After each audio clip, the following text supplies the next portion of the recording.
Welcome back to New World Next Week. I'm James Corbett of CorbettReport.com. And I'm James Evan Pilato of MediaMonarchy.com. These are clearly acts of criminality, and we have a team of officers investigating and identifying those responsible.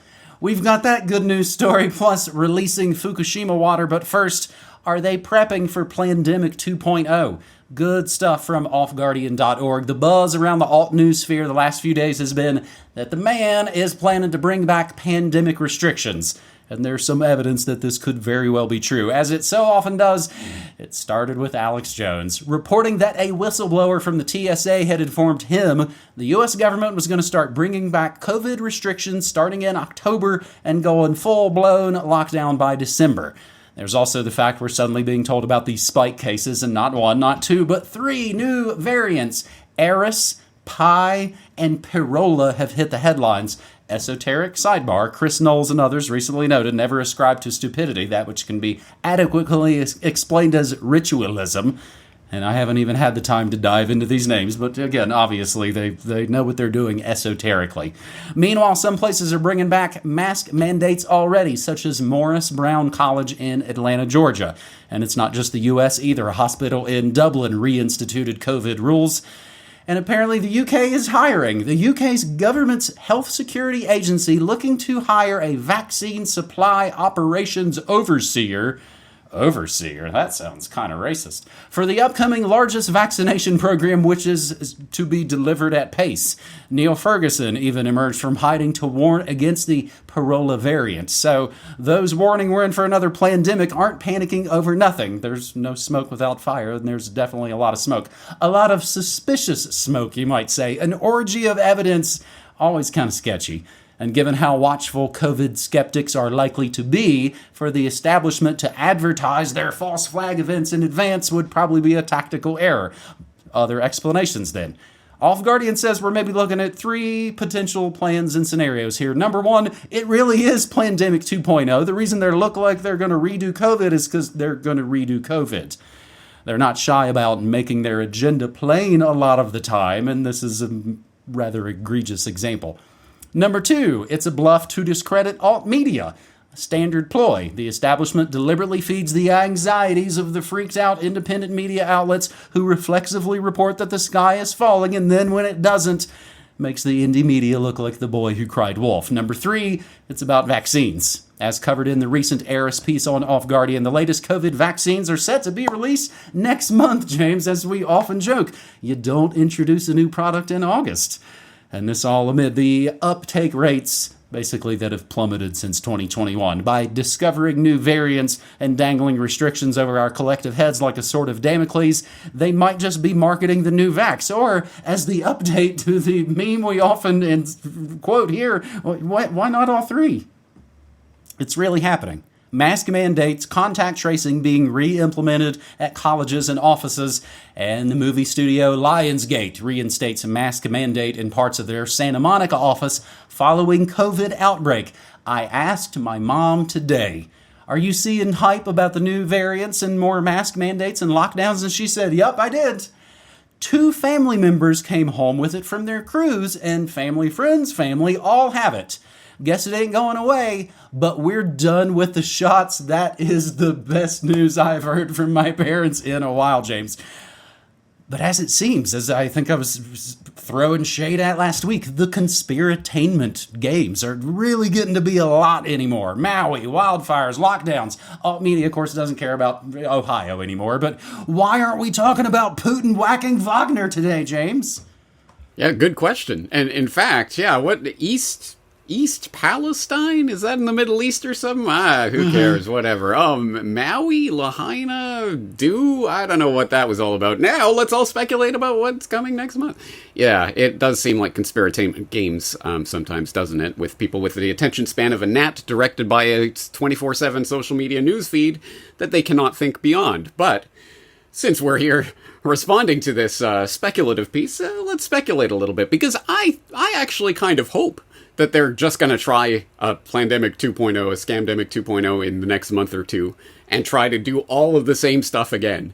Because I don't know about you, James, but my sense is I don't think it's going to work quite the same way. In fact, that would probably be the stupidest thing that they could do right now, especially given how much their narrative has fallen apart, especially on the vaccine front over the past couple of years, obviously. And one of the latest signs of that, I saw a Daily Fail article about the anti-vax crisis in America. A third of people in the States think that the COVID vaccines actually harmed people, or something along those lines was the headline they were running with. Like, yay, okay, so people are starting to actually get the point. And yeah, if they try that this time, yeah, 2020 took a lot of people by surprise. It shouldn't have, but it did. But if they tried in 2023, I don't think it's going to work the same way. But yeah, regarding Prigozhin and the Wagner assassination that apparently just took place as we are recording this, again, 24 hours before people see this episode, so this might be yesterday's news and people will already have forgotten about it, but I am interested to see how the Xenoners cope with this one, because Prigozhin was a great Russian patriot until the point at which he was a horrible traitor, until the point at which, no, he was secretly working with 5D chess master Putin to flush out the bad guys in the Kremlin, and now he's dead, and who knows how they're going to write this one off. Anyway, that'll be some conspiratainment to munch popcorn to, won't it? Until we get swept away by the next 24/7 news cycle feed. But let me ask James your opinion. Do you think this would be a good strategic move on the part of the Scamdemic planners to just try it all again? I just wrote, as you were talking right there, maybe they want open defiance. I've had more than one person say, "Oh, you think I didn't comply last time? Watch how much I openly do." I think it would get pretty ugly pretty immediately for people who, like us, like ourselves, who maybe didn't go along with it, didn't get the jabs, didn't do the stuff, but I wasn't necessarily tipping over the tables with the money changers, but people will be this time. And again, and maybe that's what they want. Look at these crazy fill in the blanks of what the boogeymen are. Maybe they want open defiance. Again, maybe these are all press release trial balloons. So like, let's take the pulse on this. Let's see what alt media might freak out about. Let's see what the mainstream normies might freak out about, and maybe we can create some sort of perfect storm. It is in a lot of ways. It's like meteorology in a lot of ways. Strangely enough, we continue that thought about the weather and heavy water. Our second story on this New World Next Week, episode 527, Japan to start releasing Fukushima water into the ocean pretty much like right now, James. I believe it's going to happen the 24th to you.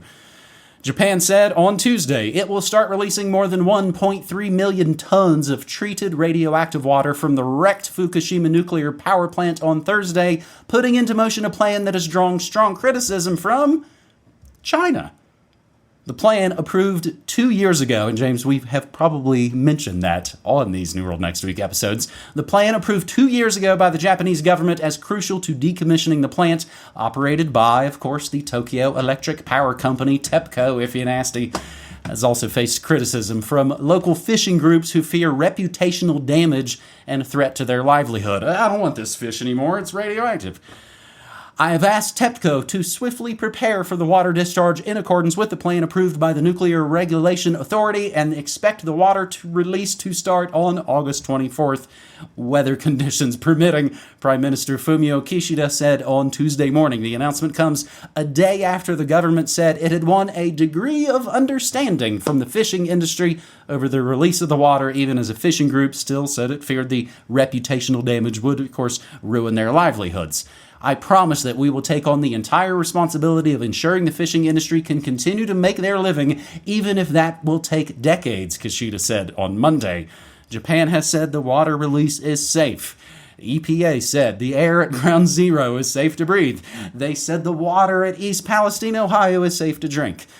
The International Atomic Energy Agency, IAEA, the UN nuclear watchdog, greenlit the plan in July, saying that it met international standards and that the impact it would have on people and the environment was negligible.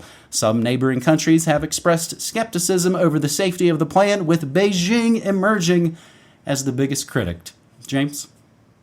So, for people who don't know about this situation, essentially what is happening, the groundwater in that area flows through the Fukushima site towards the bay and then out to sea. So they have been collecting that groundwater that's obviously irradiated by the melted down corium that they still they barely have the technology to even approach, to even get video of the melted down cores, let alone to actually begin the decades-long process of actually extracting them and sealing them up in concrete or whatever they're going to do to try to mitigate the actual melted down core problem that is still literally sitting there. So what they've been doing is collecting all of this water, treating it, which they say lowers it down to below acceptable standards and blah, blah, blah. The only thing they can't really get rid of is that tritium, but don't worry, that's not very radioactive. But it means they have 1.34 million tons of water that they have collected so far, and they're going to physically run out of space to store it within the next year or so unless they start releasing it. So, hey guys, we got to start releasing it, but don't worry. No more than 500,000 liters a day, and they've got a kilometer-long pipe that will put it way out to sea before they release it. And they're going to be testing. Every day they're going to be testing, making sure that everything's at acceptable standards and levels. So trust the Japanese government, guys. When have they ever lied to you? Ooh, boy. Yeah, and so, of course, China and Hong Kong and Korea and other places already starting their bans on Japanese seafood, etc. So, this is a pretty major thing, and they've already had programs running for years now helping out Fukushima farmers and fishermen and what have you with government subsidies, of course. Basically the idea of a fishing industry at Fukushima is going to be utterly destroyed by this. Maybe they'll foist it on the Japanese population, but people around, there's no way that exports are going to be allowed unless they start mislabeling fish.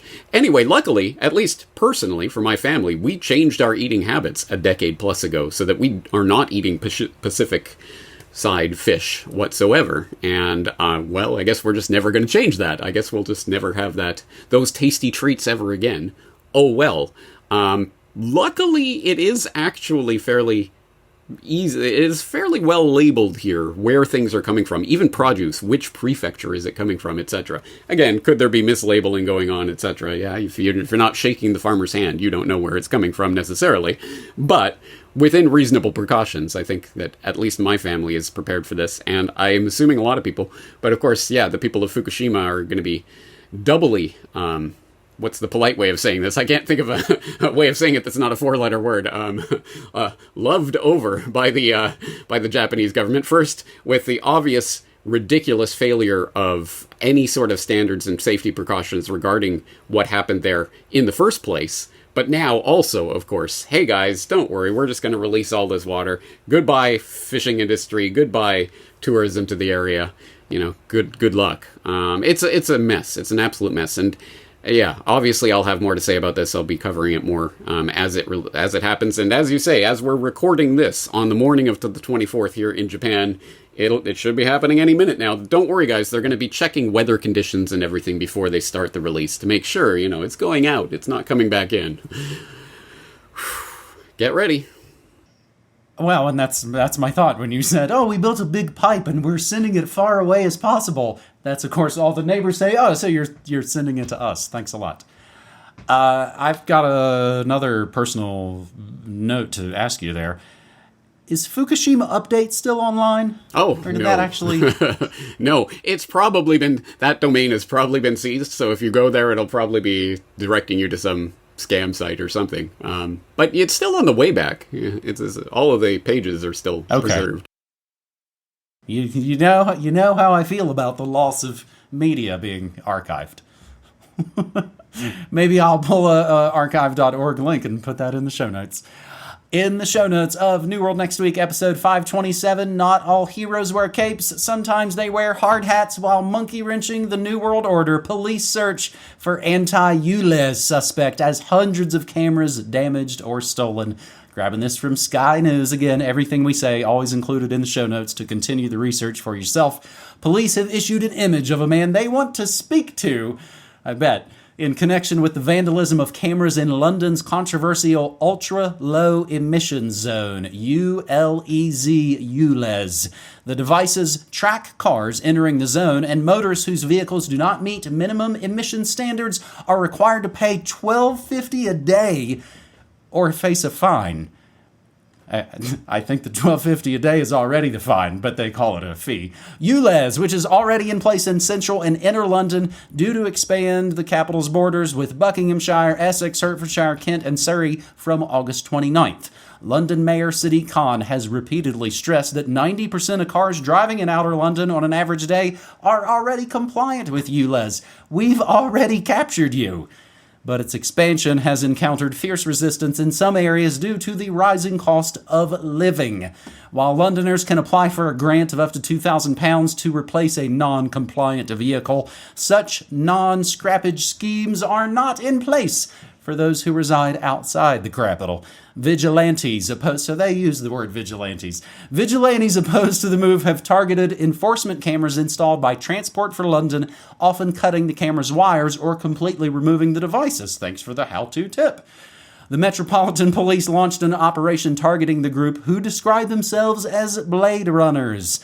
They launched the operation earlier this year, targeting the Blade Runners, said they had recorded 288 relating crimes as of August 1st. This includes 185 reports of cables being damaged, 164 cameras being stolen, and 38 reports of cameras being obscured.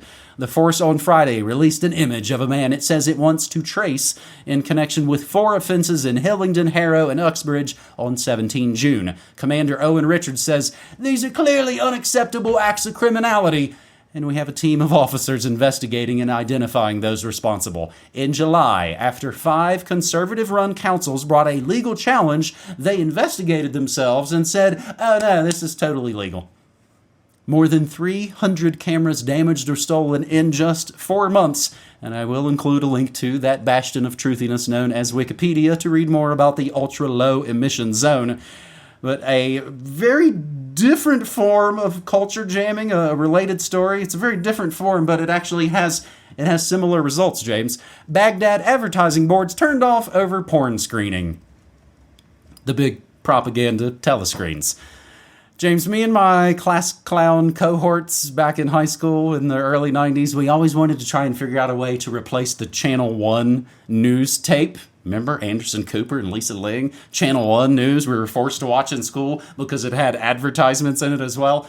We always wanted to figure out how to replace the Channel 1 news tape with a porno, but I did the morning announcements, so I had access to the media room, and I would have been prime suspect number 1. So that's one of my class clown schemes I never attempted to pull off. But hey, some folks are doing it there, James. So you're saying if I went to high school with you, I could have totally false flagged you, and I could have done it, and then blamed it on you.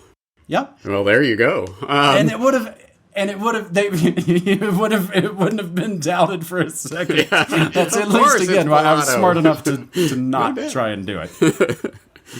Anyway, yeah, good story. I like the idea of people monkey wrenching the New World Order. I know we've talked about it before, and even the Iraqi electronic advertising billboard hack puts me in mind of those highway safety signs that get hacked from time to time and put truthful messages on. So yes, there are a lot of ways.